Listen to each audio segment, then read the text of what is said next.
انہوں نے پورا اپنا بتایا. اچھا شہباز گل صاحب جو ہے نا وہ تھوڑی سی ان کی جو پرسنالٹی ہے, اب جو بات مجھے پتا چلی ہے وہ میں آپ کو یہاں پر آ کے بتاتی ہوں. شہباز گل صاحب جب حکومت میں تھے, چاہے وہ پنجاب حکومت میں ہو, اس کے بعد وہ وفاق آ گئے, 1 سال وہ پنجاب حکومت میں رہے, تقریباً 3 ساڑھے 3 سال وہ وفاق میں رہے.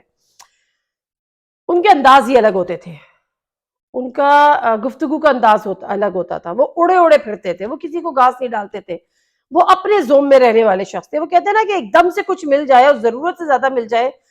شہباز گل صاحب کو شاید برا لگے لیکن آپ سوچ لیجئے گا, دیکھ لیجئے گا, جس کو کہتے ہیں نا کہ گریبان میں جھانک لیجئے گا تو میری باتیں آپ کو صحیح لگیں گی.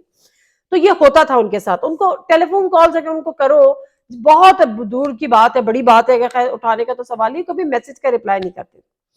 اچھا ان کی جو بیانات تھے اور پھر جو ان کی باڈی لینگویج جو ہم دیکھتے تھے, وہ پتہ نہیں ایسا لگتا تھا کہ پتہ نہیں عمران خان صاحب سے بھی کوئی آگے کی چیز ہے. بہت اچھا, ان سے ہماری کئی دفعہ ملاقات ہوئی, پی ایم ہاؤس میں بھی ملاقات ہوئی, بنی گالا میں بھی ملاقات ہوئی, پی ایم ہاؤس میں اس سے بھی ملاقات ہوئی جب وہ ایک دفعہ عثمان بزدار صاحب کے ساتھ پی ایم ہاؤس آئے تھے اور ایک کانفرنس کی تھی. عمران خان صاحب نے ایک انٹریکشن تھا اینکرز کے ساتھ, اس میں بزدار صاحب بھی ایک طرف بیٹھے تھے اور ایک طرف محمود خان صاحب بیٹھے. اس سے بھی میری شہباز گل صاحب سے ملاقات ہوئی. تو یہاں تھے, یہاں آسمان پہ. اس کے بعد شہباز گل صاحب سے بنی گالا میں بھی ملاقات ہوئی. پھر شہباز گل صاحب سے ایک دفعہ اور بنی گالا میں پی ایم ہاؤس میں بھی ملاقات ہوئی. بنی گالا میں جو ملاقات ہوئی تھی نا, تو وہ مظفر گڑھ میں جو ان کی گرفتاری ہوئی تھی اس کے بعد ہوئی تھی. ان کو کچھ دن جیل میں رہنا پڑا تھا, لیکن مختلف حالات تھے نا, مطلب ایک سیاسی گرفتاری تھی, چھوٹی موٹی تھی کہ جی انہوں نے یہ کیا یہ کیا.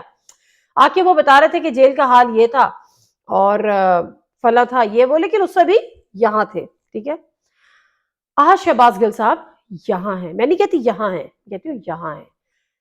یہ شاید نیچے تھوڑا کام ہو.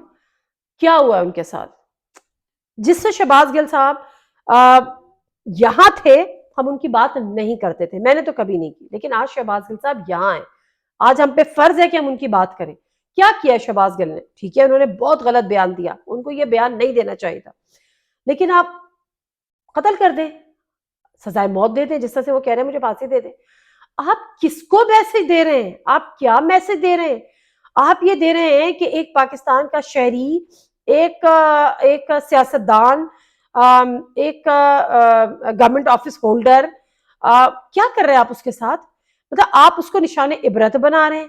اگر وہ آج رو رہا ہے کہ بھائی میرے بلوچستان میں 22 گھنٹے کی مسافت پہ آپ میرا کیس ڈال دیتے ہیں, میرے اوپر یہ کر رہے ہیں, میرے اوپر یہ کر رہے ہیں, میرا یہ خیال ہے, میں یہ سوچتی رہی کہ یہ ناجائز ہو رہا ہے, انتہائی ناجائز ہو رہا ہے. اگر آپ نے ان کو سزا دینی ہے, معافی بھی تو اللہ تعالیٰ وہ میں ابھی سن رہی تھی, وہ رئیسانی جو ہے بلوچستان کے سابق چیف منسٹر, وہ بڑی مزے کی انہوں نے دلچسپ بات کی, لیکن وہ دلچسپ سے زیادہ وہ ایک کڑوا سچ تھا.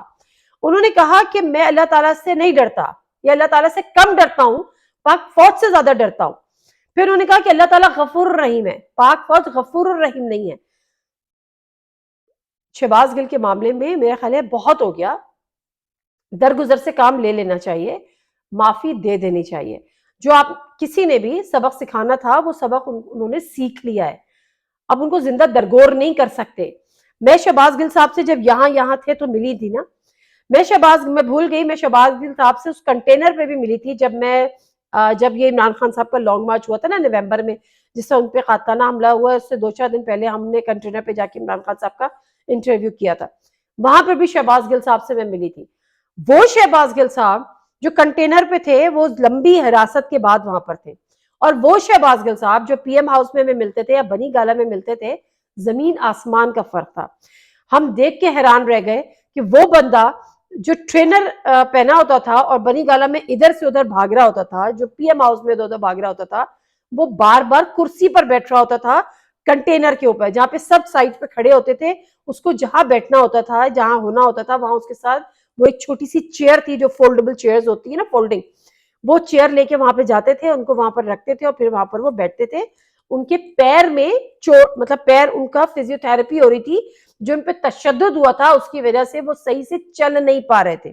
پھر وہ ان سے جب میں نے بات ہوئی تو وہ صحیح سے بات نہیں کر پا رہے تھے. وجہ کیا تھی اس وقت, کیونکہ ظاہر ہے نئی چوٹ تھی ان کی, یہ جو جس جاب بون کی وہ بات کرتے ہیں نا, کہ ان کا فریکچر, انہوں نے مجھے اس سے بتایا کہ ان کا یہ فریکچر ہوا ہوا ہے، ان کا ٹریٹمنٹ چل رہا ہے، ان کی فزیو تھراپی بھی چل رہی ہے.